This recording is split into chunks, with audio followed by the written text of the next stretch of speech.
Good day, good people. Welcome to another purpose-filled episode of Lessons for the Journey. I am your host, Dr. Heather Heteru Miller, and I'm so excited about our topic today. I'm excited about every topic. That's no surprise.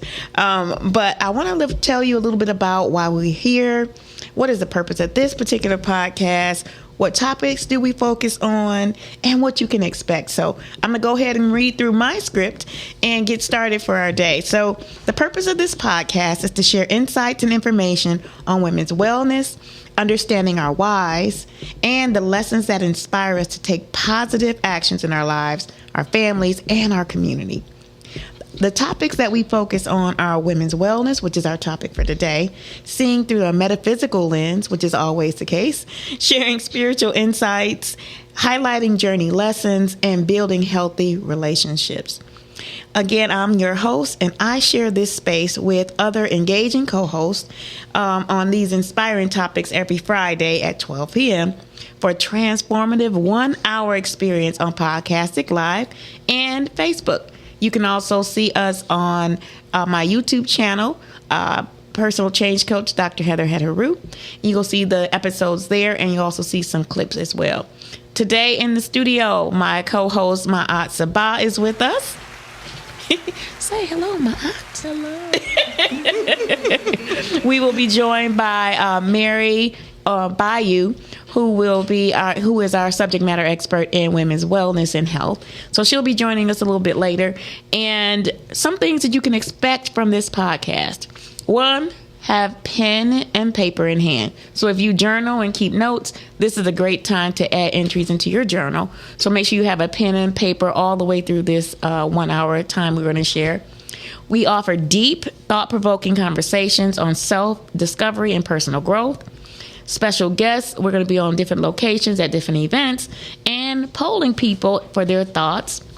We have a series of co-hosts of women who share their life-changing insights, a powerful blend of spiritual, metaphysical, and wellness information, and tools and strategies to help you elevate your mind, your body, and your spirit. We are in the good company of I want to call you Dr. Chantel. Dr. Chantel Mosley, our podcast studio producer. And then some of our co-hosts that you'll see on throughout our podcast are Jada Rains, Ma'at Sabah, Mary Bayou, Nicole S. Miller, and special appearances by Dr. Calvin T. Mann.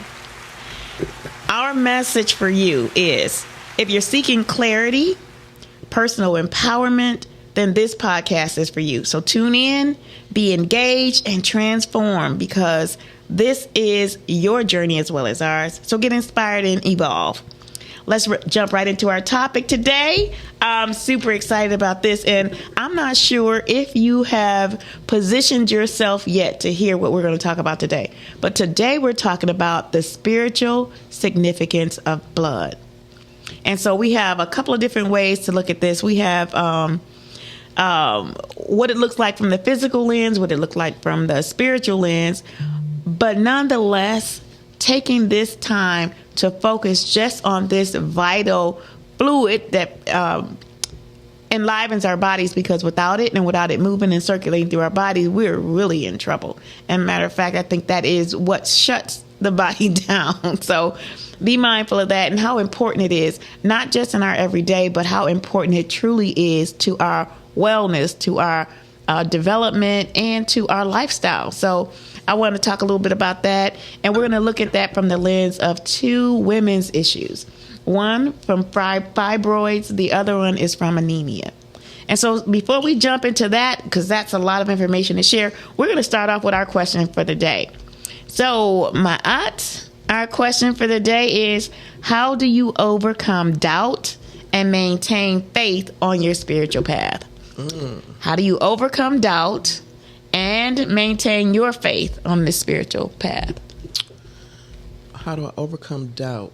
That comes from living long enough and having enough experiences in life where I guess part of it too is I kind of got tired, and I got tired of being scared about things that would happen, could happen.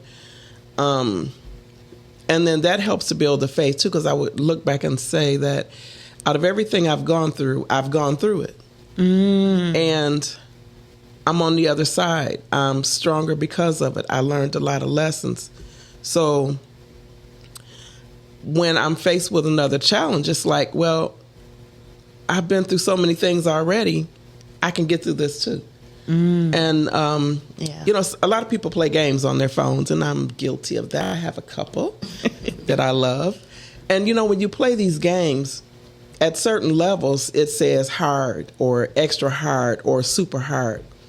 And while it's intimidating initially, when you look back at how many levels you've gone through, it's like, well, I've already been through like 50 super hard. So how is this one going to be any different? I'll make it through this one too. So I use that sometimes as an analogy in life. And when you go through enough challenges and experiences in life, that builds your faith at the same time. So, and your spiritual connection, you know, with God or source or whatever term you use for that, is being strong and solid in your spiritual connection, so that no matter what is going on in the world, no matter what's broadcasted to you about this is going on and that's going on and this is going to happen, is that you still stand in unwavering faith no matter what. Because like, I've been through enough, you know. I'm not scared. I got to do this. And I can do this. And I can do it. Thank you. You know, I love that you started us off with one, that is something that we do every day. It's an everyday experience. I like the fact that as you talked about that, and you talked about the different levels. And one of the opportunities that we have is to be challenged. We are challenged every day. Are we always up for the challenge? Maybe not. But what it does is it helps you to build that muscle. And I like that's how you talked about how you can move that muscle and strengthen that muscle is by going through it. Because, I mean, it's amazing to me if you think about it. When we are a baby, you're born in this little bundle of joy, so fragile, so small. How do you become what I am today? I'm 5'6" on my driver's license. I'm 100 and blah, blah, blah pounds. And but we started off as this small, fragile thing. So that faith muscle is kind of the same muscle that we build through the confidence of growing. And our bones are breaking. Our muscles are stretching. Our blood is flowing. And it's more and more volume every day. Just imagine how much blood has to be circulated to keep this body flowing from that small bundle of precious who we were to this grown, full-bodied, full muscle, full-boned individual. That is just insane to me. That the same, it's like, no, it's like that the other body is in the closet, and when it's time for you to become two or walk, now you switch out that body and put in, it's the same body that stretches over time, which is absolutely amazing to me. When you think about it like that. And so it's the same thing for living every day and facing those challenges, knowing that you're going to grow regardless if you have anything to do with it or not. Just like you did from a baby to an adult.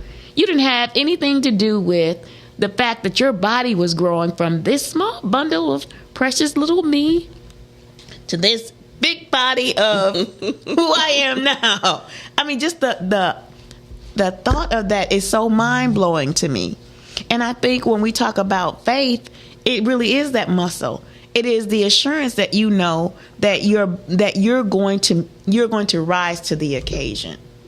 And whether you decide to take, for me, the long way or the short way, you're still going to get to where you need to be. You will always be just where you need to be. Maybe not where you want to be, and in hindsight where you could have been, but ultimately we are always where we are supposed to be because there's no mistakes.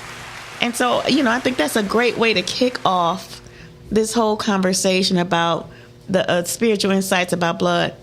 And some people are really creeped out about blood, right? getting shots, all the different things that we're exposed to. When you see so much of it, it can be overwhelming. If you've been in the healthcare industry for some time, how much have you been exposed to blood? Well, even and as a mom, though, let me preface that too. Luckily, not a lot like some people. Surgeries, and then when your kids fall and knock their teeth out, and bust their kneecaps open and breaking leg, all of that kind of things that comes with raising children. So, not as much as some people might have experienced. But, typically when you are exposed to blood like that, you don't even have a time to think about it. You have to respond immediately. Right. But it is a powerful thing. And, I don't do that well with extreme amount of blood. Oh, okay. Are you squeamish around blood? No, I can look at my own. But, I don't want to see anybody else's. But, if something happens and it's an emergency, you stand up to the occasion, you do what you need to do, and then you pass out later. So. Absolutely. But I've been blessed to not have experienced, tragedy with extreme amounts of blood like that from that perspective. So right. The trauma of it. Yeah. And as we look at and we kind of frame this around women's health, there's a time for a woman that is unavoidable. And sometimes for some women is way more than what would be considered normal. And so, I want to first acknowledge those women who find themselves with that heavy menstrual flow, whether it's heavy in terms of volume or heavy in terms of the cramps that go along with it, or heavy in terms of the time frame, because some women can have a cycle for almost a whole month before they have any relief from it. That's real. That's real in our community. And so I'm glad to have this conversation, because I want us to, as we're looking at and taking in this information, I really want us to look at it from not just the physical lens and blood in the sake of blood, but I want to look at it in terms of the value that it brings to us, even sometimes when it's annoying in times like that, right? I want to talk about some opportunities that we have to understand that there are some things that we may be able to do to help curb that. Our conversation, as Mary comes in, we're going to talk more about fibroids and anemia and how that really is impacting women's health. But first, I want to give some insight into some research that I found around the significance of blood and what it does, and how it looks through religion, how it looks through different cultures as well. So I'm going to start with this first one. It talks about, it's called Life and Sacrifice. It says, blood is often seen as the essence of life, representing the vital force that sustains us. In Christianity, Jesus' blood is symbolic of his sacrifice for humanity, signifying redemption and salvation. And I know for a lot of people in religious beliefs, that's people take communion, which is supposed to be, right, the symbolic sharing of that blood, right? Purity and atonement. Blood is associated with purification and cleansing. In Judaism, blood is used in rituals to atone for sins and establish a covenant with God. In Hinduism, blood represents the removal of impurities and the attainment of spiritual purity. And in some cultures, they also use blood as a form of protection. They sacrifice an animal. They use the blood to, invoke certain types of protections for them or their family.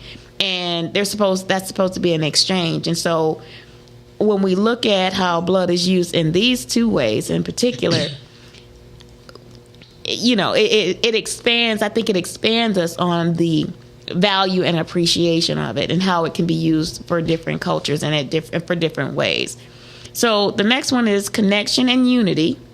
Blood is a symbol of shared ancestry, kinship, and connection. And it's funny that came up because my aunt was sharing with us her family book, which is amazing. Do you mind if I show it? I'm just going to show the cover. I won't open it up.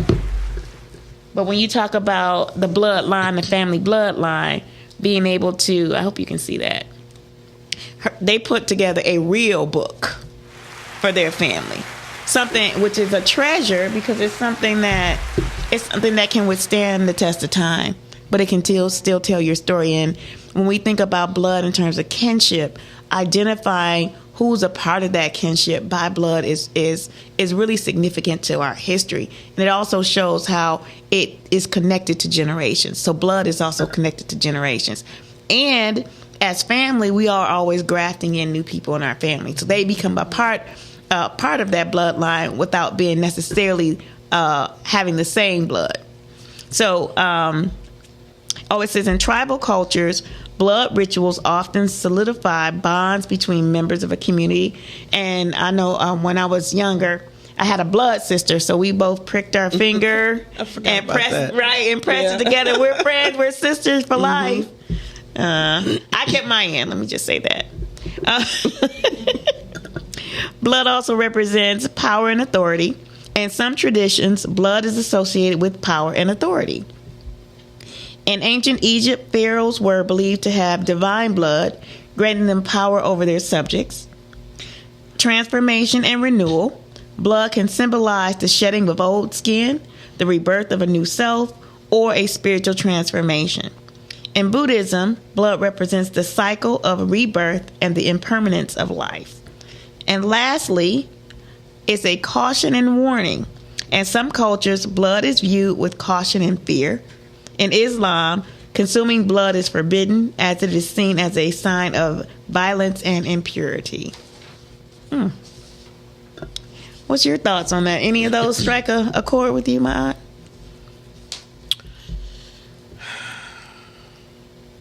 I can, I see, or I have knowledge, a certain level of knowledge base about when it comes to the different religions and their connection with the use of blood.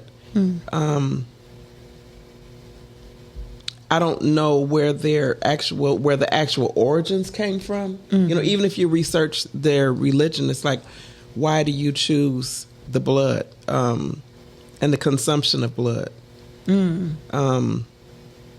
our culture, in the Western culture, that's not really something that we do, but other cultures, they do. Like over in Europe, they have a blood sausage where they make food out of animal blood, and they don't think anything about it. In Africa, some of the cultures, they actually pierce the artery of cows and drink the blood directly from the animal, and they don't say anything with it. But we wouldn't conceive of that, in our culture, the way that we're raised.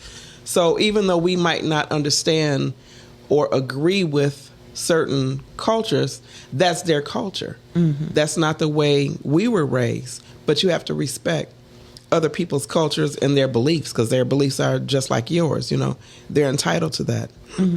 It's the way that they're raised. But also in our Western culture, I don't think that we give enough credence or respect to the blood that I believe that we should. When you talk about the women in the menstrual cycle, if you'd really do the research historically on women and their menstrual cycle, then there's a lot of nutrients in it. There's a lot of power in it. They used the menstrual cycle when it came time for planting. They also used them. Some people used it in rituals. Some people used it for negative rituals, taking advantage of a situation or a person. So it all has to do with the consciousness of the particular person or the culture. But at the end of the day, it's something that if we don't have, we don't exist. So, it's something that we need to give respect for and actually get a better understanding of blood. Do research on blood, how it's made, what its function is. So, it's interesting you picked this topic because it actually is profound in so many different ways. Yes, absolutely. We're talking about it from this perspective, but if you look at it from the standpoint of science, or if you look at it from the standpoint of Earth and how our blood is connected with Mother Earth, You know, there's many aspects that we can do research and have a different understanding and a different respect for blood. Something that it made me think of too when you're talking about the menstrual cycle, when you're around like women, your cycles kind of start to sync up. Exactly. Yeah. And I feel like that's the spiritual connection, or just how that connects us in ways that we wouldn't even think. So Yeah, that's what it made me think of. Yeah, because I remember my mom. I have 2 other sisters. We would get synced up for so many, and my dad would be going crazy because. So I had cramps. My younger sister had cramps. My oldest sister, she didn't get cramps. She never had cramps, Lucky. but she was really, really grumpy. Okay. She could really, really moody, and so my dad was, "What do you need? What do you need? What do you need?" And trying to juggle all of us looking at my mom. What do you need? What do you need? Just leave me alone. Yeah. I'm like, Daddy. We drove him absolutely insane, but he handled it well. If we needed him to go to the store to make that female good. run, Yeah. he had no problem going to the store. He always brought back some lifesavers or something special. Yeah, that's so nice. Oh yeah. That was really awesome. And so that's a good point, though, to think about how men respond to women in this season, in this cycle. That would be a great conversation to have, because I don't think men really have this conversation with women. Yeah, that is what a it good looks like on point. their end when a woman is on her cycle. What are they seeing and what are they experiencing? We'll have to Because ask we just Calvin about that. expect for them to understand and to know what to do, but Right. sometimes they don't. And they don't, and sometimes they can be extra annoying. Yeah. Well, it's a bite the fingernails off moment for them. It's like, oh Yeah. God, Yeah. she's getting ready to get on her cycle. So Right. he knows what his Exactly. life is going to be like for however many days. But you know that I think it is so. It's funny. It's funny to us, but it's not funny to them. They have that thing that simulates cramps. Oh, And they put it on men Yeah. and let them experience what a Yeah. cramp is like. Right. And I think Take it. that's a powerful lesson, because they get a chance to see that nobody wants to wake up in the morning and hurt. Nobody wants their body parts to be swollen. Nobody wants to have a headache, and all of the other challenges that come when you have a cycle. So for them to just experience what a menstrual cramp is like gives them a better understanding, and it makes them more compassionate. It's like, okay, I know what she feels like. I can only get the device, I can only take it up to 4. She could take it to 10. I couldn't even comprehend what a real cramp feels like. Right. And the other part of it too is you talked about how women sync up, right? But there is also a process that men go through. They go through a cycle too. It's not menstrual in the same sense of it, but they go through a physical. Is it like a mental? It's period? physical. It's actually physical for them. Okay. They may not admit it and they don't recognize it, but you can actually track it. Just like we can track our cycles, you can track it for men too. That's interesting. Oh yeah. And it's certain things that happen to them physically. It's part of their mindset. It's almost like how people who get the moodiness attached to their cycle. Yes. You can find that thread in them too, and it's routine. It's monthly, just like it is for women. I know this because I have tracked this myself. Okay. But there is research that shows that men have a cycle too, similar to a menstrual cycle, but they don't have the blood flow like we do. So their blood is flowing internally, is not external. Got it. Yeah. Okay. I experienced that seriously with my ex-husband, and it was a kind of a joke between me and the kids. We're like, oh God, he's on his cycle. And I'm telling you, You can track it. I tracked it on the calendar. That's why we started calling it his cycle. Wow. Because at a certain time, it was the 3rd week of the month. It was the 3rd week of the month.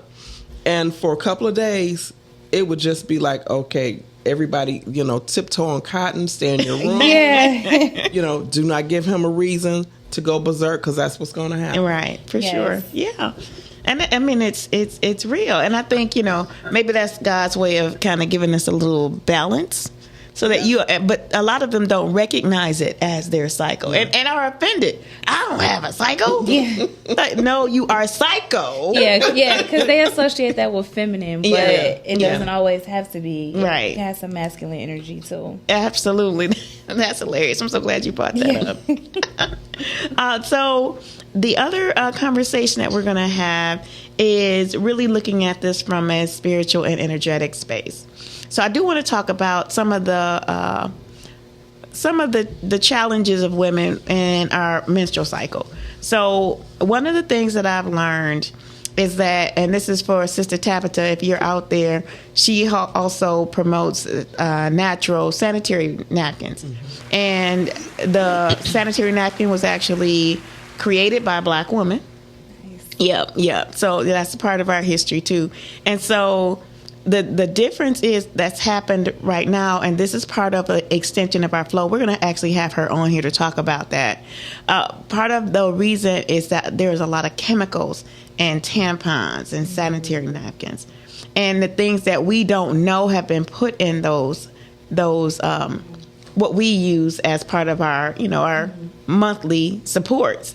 And so we have to be mindful. Now, the company that she works for, they have a more natural produced sanitary napkin. There's another one that if there are women out there who need some extra support and want to shift over, it's called Honey Pot. Mm-hmm. So I can't think of the product. Sorry, Tabitha. But when you come, you can bring it with you. Mm-hmm. So I wanted to make sure that we are having these conversations so we know that we are kind of, we have some options. And so one of the options is now we have more natural sanitary napkins that and they go from light to heavy flow. And so they're easy to attain. And they're also for, especially if you just had a baby and you're a mom that needs those extra supplies because you've been without for so many months, hopefully, that there's a sister resource where you can get those Honey Pot pads. And because those things are available for you and to you, we want to make sure that you can connect with that. So if you need to, and you know somebody that needs that extra help, maybe it's a younger woman who's having these challenges, and I've used them myself, and they shorten over time. They shorten your cycle, and you don't have as heavy of a flow. So if you want to connect or try with them, you can give me a call at 313-759-7855. That's again 313-759-7855. Also, I'm a member of the Amazing Woman Network, and the Amazing Woman Network does a red dot bag drive, and that is for sanitary napkins and things like that. We package them in bulk so that we can gift those to young women who may not have the supplies. They call it period poverty. So to help intervene in that for the number of women who need that extra support, we have that drive. I think it's twice a year. And so you can visit AmazingWomanNetwork.com, and you should be able to make your request online as well. And also participate, donate, contribute. So now that we know that some of the actual products that we use may not be the best use for us, we need to make some decisions, but we need to make sure that we have those resources to replace them and know how to acquire them. So keep that in mind. You can also call me with that information, and I can make sure that you get connected and plugged in so that we are promoting those healthier products for ourselves. I'm happy to celebrate that I don't need them like I did when I was growing up. Thank the Lord. I know that's too much information, but some women are celebrating with me because you understand. All right. And so that's a really important part. What we eat during our cycle is important. The types of food that we eat, making sure that you're eating high iron-based foods. And I know because and we'll talk more about that. I'm so glad Mary is here with us too. So we're going to take a few minutes, take a break, let her get settled, and then we're going to come back and have some more conversation and dialogue about the spiritual significance of blood and our women's health. So stay tuned. Are you an indie podcast or content creator looking to reach a wider audience? Look no further. Introducing Podcastic, the ultimate podcast network designed exclusively for indie creators like you. At Podcastic, we believe in the power of unique voices and fresh perspectives. We're here to amplify your passion and creativity, connecting you with the growing community of engaged listeners who crave original content. Podcastic is more than just a platform. It's a support system built for indie podcasters, offering a range of resources to help you succeed. From tailored promotional campaigns to professional production assistance, we're here to help you shine. Our intuitive platform makes it easy for you to be seen and heard. We do all the heavy lifting for you. You just show up and create. Plus, with our advanced analytics, you'll gain valuable insights into your audience's preferences, allowing you to refine your content and grow your fan base. Ignite your passion, expand your reach, and thrive with podcasting. Visit our website at www.podcasticlife.com to get started. Podcasting, the home for indie podcasts and content creators. I pray that my love for you is bigger than what my parents have. So you must be my daughter's new friend? Candy, let me ask you a question. Oh, so this him? This the man that comforts you more than me? Mama, all men ain't like daddy. That's not fair!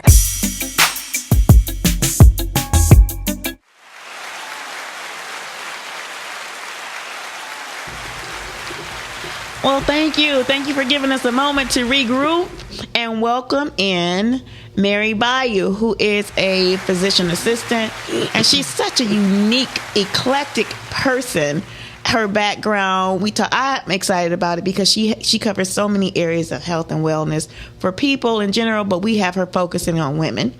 So her background is in psychology and science and being a teacher and a mental health professional, and now physical and mental health and wellness. So, Mary, if you want to add something to my fabulous introduction, and another sister, she's another sister to me. So, thank you, Mary, for being here and taking the time. I'm so honored to be here today. I am truly a student and a teacher. I think that those are my most profound roles. Because you can teach anybody and I can learn from anyone. Mm-hmm. And so just that being at this place in my life is a blessing. Thank you. So we are talking about the spiritual significance of blood and women's health issues. And we are just talking about how a woman's menstrual cycle, some women have heavier flows than others, some flow longer than others. What are some of the ways that we can challenge those by either our habits, our food, the products that we're using? What do you have for insights? Very good. I've got a lot of thoughts on that. Menstrual flow is greatly influenced by our hormones, and especially imbalance. And so I'll talk about a couple things. I'll talk about insulin and estrogen. Okay. Just as a framework for this.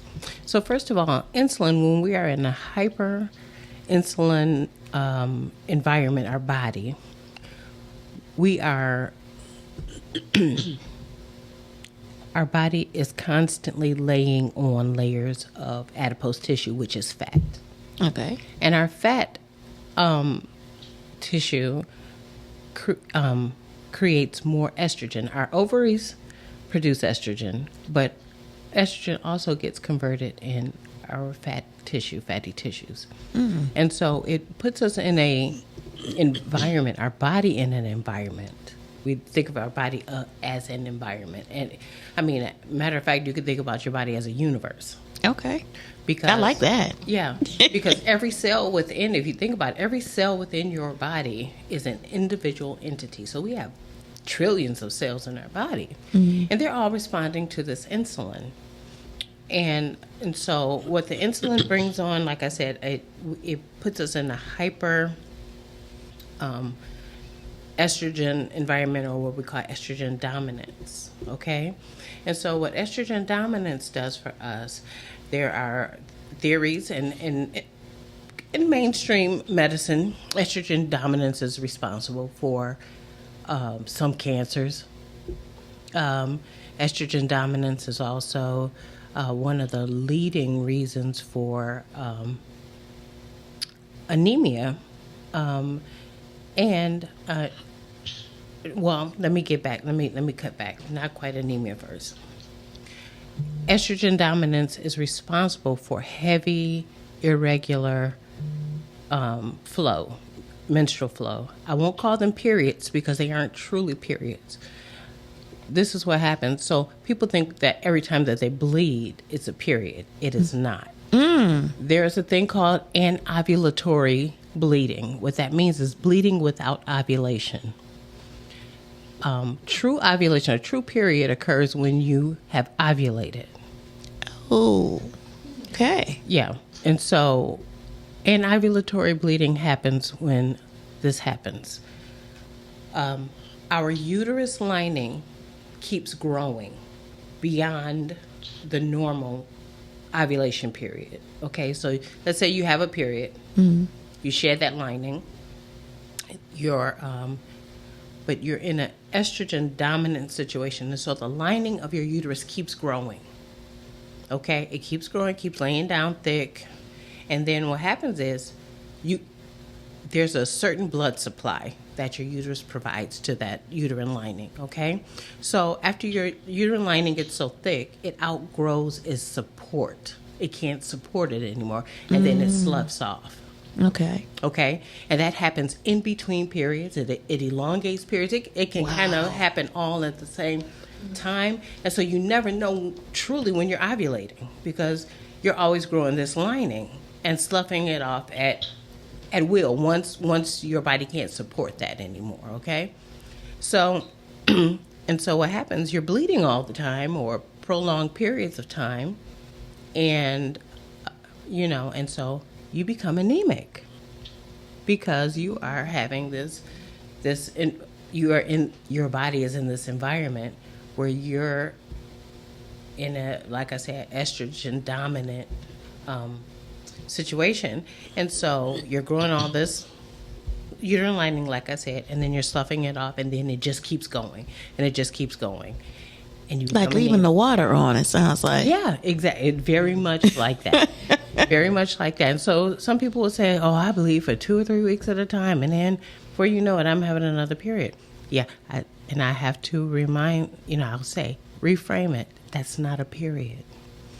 A period occurs. And so, a period occurs when you ovulate. And so I make them think about, hey, are you experiencing the same signals from your ovaries at the time that you're bleeding? Like, often when you're having a true period, you will have the tenderness in your lower abdomen, and because our body is preparing to release that egg, and so a lot of times they will find that they do feel sort of different. Especially when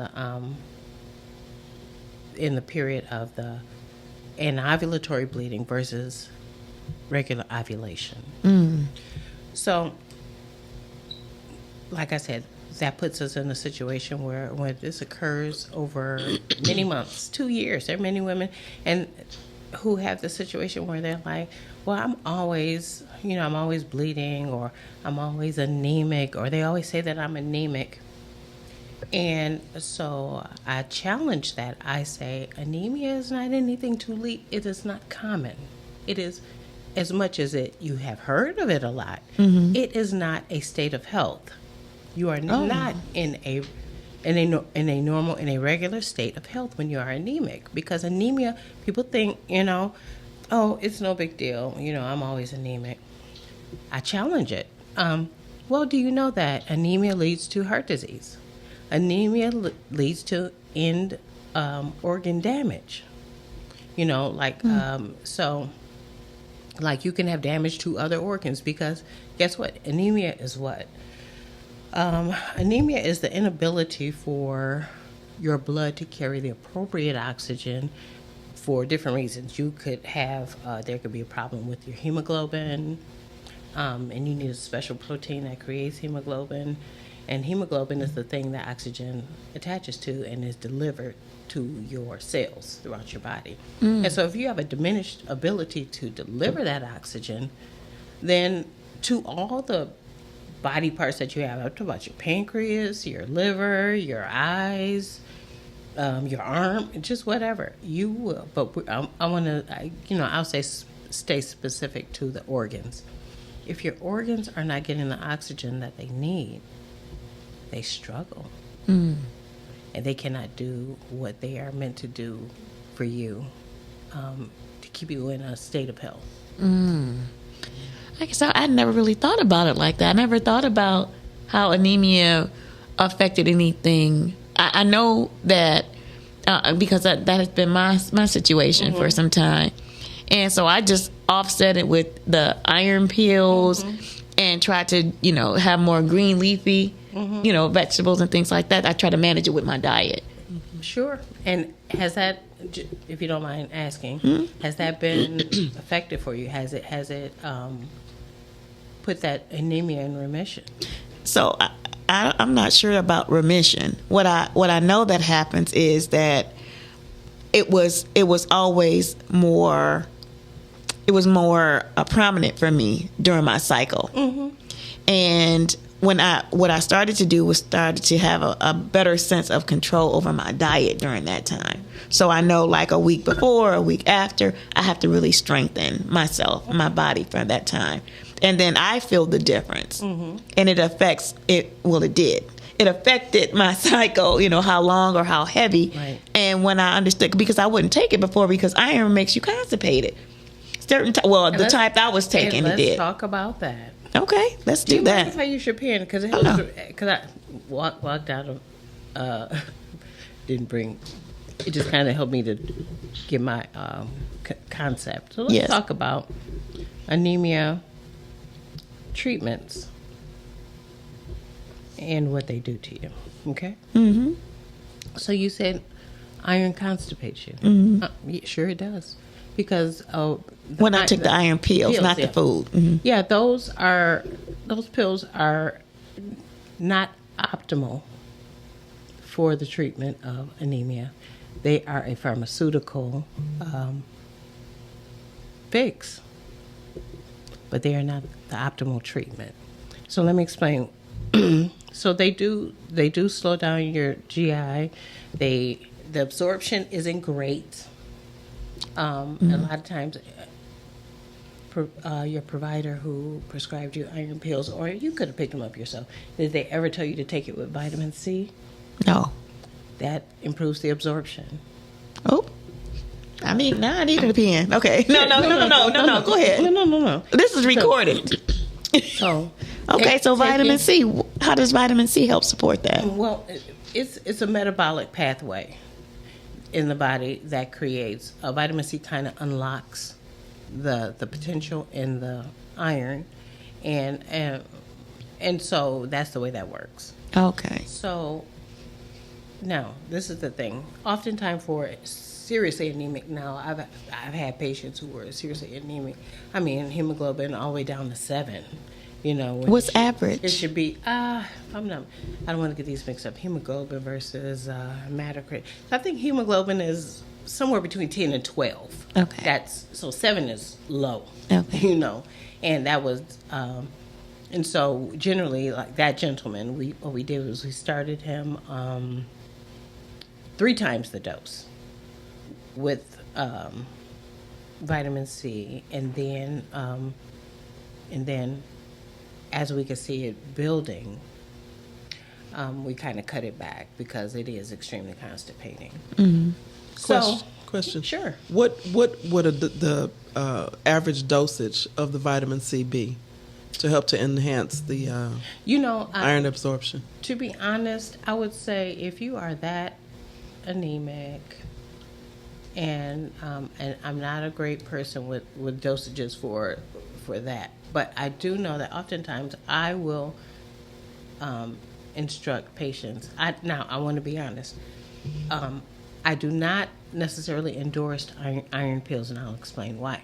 But I would say if you're going to take the iron pills, take about 1,000 milligrams, to start out with. Ooh, especially 1,000 milligrams? That's not a lot. It's really not a lot.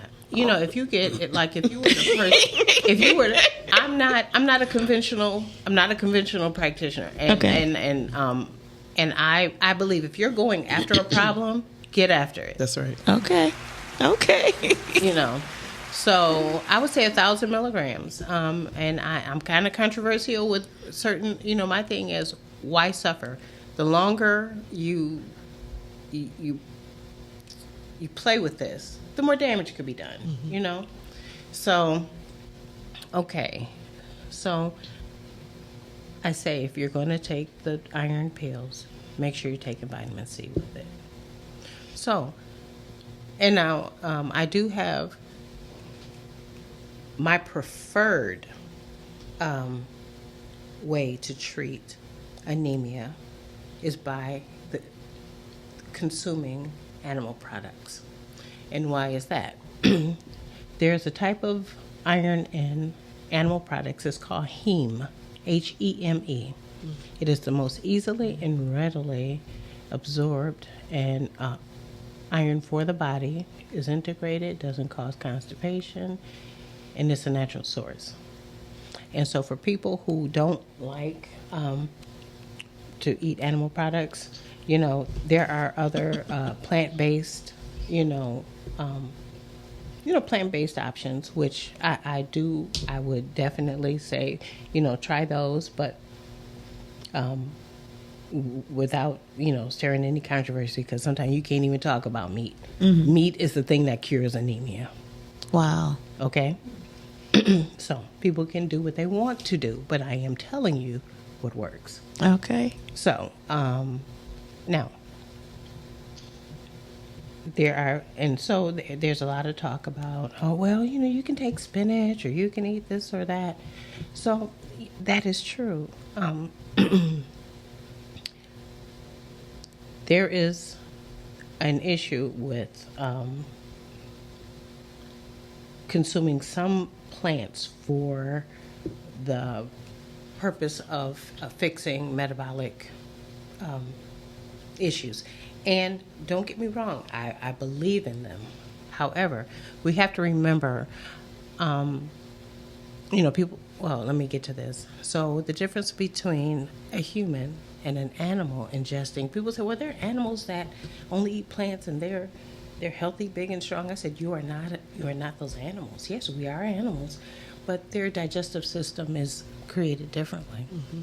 They have multiple stomachs, especially ruminant animals like cows and lambs and sheep like that. They have a ruminant digestive system, and what they do is they chew their cud. This food is processed over and over and over, and they can pull out all those nutrients from the green vegetation. However, we have a one-pass system. We eat it, it goes down here, get all through the upper and lower and mixes around and does all that, but then it's done. We don't have an extra stomach that processes and brings it back and processes over again to extract all of that. So a lot of times, yes, these foods they do have the nutrients, but we are able to unlock all of them before they exit the body. Wow. So, and I'm not saying you can get something from them, but you wouldn't get the same amount of nutrition, especially in terms of the iron that you would get from the heme form of the iron that is in animal products. Wow. Wow, that's a mouthful. I don't feel so guilty about my burgers now. No, I want to tell you, for me as a practitioner, I am. If there was one food to eat on this planet, it would be beef. It contains all of the necessary nutrients. You got to remember too, plants don't have the protein that, and not just the protein, but all of the essential. We have essential proteins. We have essential fatty acids that are in our diet. but there is no essential carbohydrate which plants provide. Our livers make all the carbohydrate that we will ever need. So you have to support your protein intake and your fatty acid intake. For carbohydrates, your body makes it from your liver. And where does the liver get that from? Get the building blocks to create carbohydrates in your body? From the protein and fats. Wow. Now, okay. Thank you. Thank you. I mean, when you get information that you just don't hear, right? And you get options. And I'm thanking you for bringing options and bringing insight and awareness, because we can still choose. And that doesn't mean that everything all the time is for everyone. That's right. So that's why you have your primary care physician. That's why you have your health advocate. That's why you have a team working for you. So if you're out there and you're listening and you are you like to scan the TikToks and do all those things, make sure you have a team and not just a TikTok. Okay. I want to interject something. When she talked about eating meat, in our culture, everything's chicken. Chicken, and more chicken. The way that animals are raised now, they are pumped with all kinds of chemicals and hormones and things to make the animal grow faster. So, which is a challenge for our bodies. So if you're going to eat meat, and I don't care what kind it is, get the highest quality meat that is available to you. I would do, if I had to choose, I would do kosher, because of the way that they process everything. They're very, very strict when it comes to kosher foods. Next, I probably would do Amish. And then they have organic, grass-fed beef farmers. You just look it up on the internet, and there will be some in, within a reasonable area. But to get your meat at the corner grocery store, it is not going to be the highest quality of meat. So if you're going to do it, get the highest quality that you can afford to get to put in your body. You're less likely to have all of those substances and chemicals and things in it, which are going to cause a challenge to your body, initially in the short run and in the long run. Absolutely. So we have a few minutes left. I wanted to, Mary, jump into, we're just going to go through the list of, these are the spiritual energetics perspectives around the things that we were talking about. So around fibroids, it talked about energetic connection. Some believe that fibroids are linked to the second chakra, which governs emotion, relationships, and creativity. So we talked about the physical side of fibroids and anemia. Now we're going to look at how it looks from a spiritual side. It says, emotional causes, fibroids can be seen as a manifestation of unresolved emotional issues such as fear, anxiety, or suppressed creativity. And then social side effects, the physical toll of fibroids, including heavy bleeding, pain, and potential impact on your sex life, can lead to social anxieties and emotional distress. Any thoughts on that, you ladies? Well, fibroids are growths in the uterine wall. And so when you think about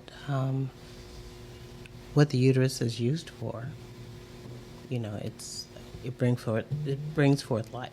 And then it assists with the expelling of the contents, when that doesn't happen. And so it's a vessel. It holds something. You have to think about it. It holds something. Mm-hmm. What is it holding for you? What have you not what are you still holding on to that you need to release? Mm-hmm. You got to think about what is it that you are, I have a saying, people fight for their limitations.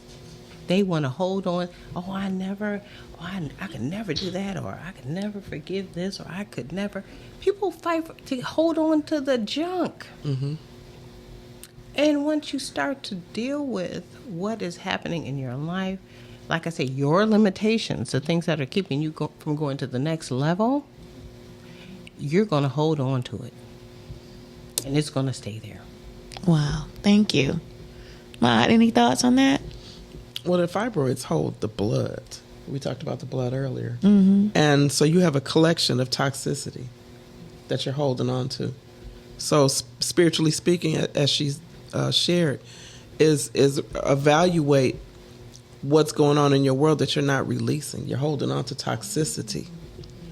And in order, one of the ways to resolve that is to start to detox, start to cleanse on all levels, mentally, physically, spiritually, and emotionally. Do cleansing. Examine what's going on, to examine what you're holding on to and why. So, it is a vessel, and that's what it's made, as she said, to hold on to things. But we have to realize those are the things that we don't have to hold on to anymore. Right. That's awesome.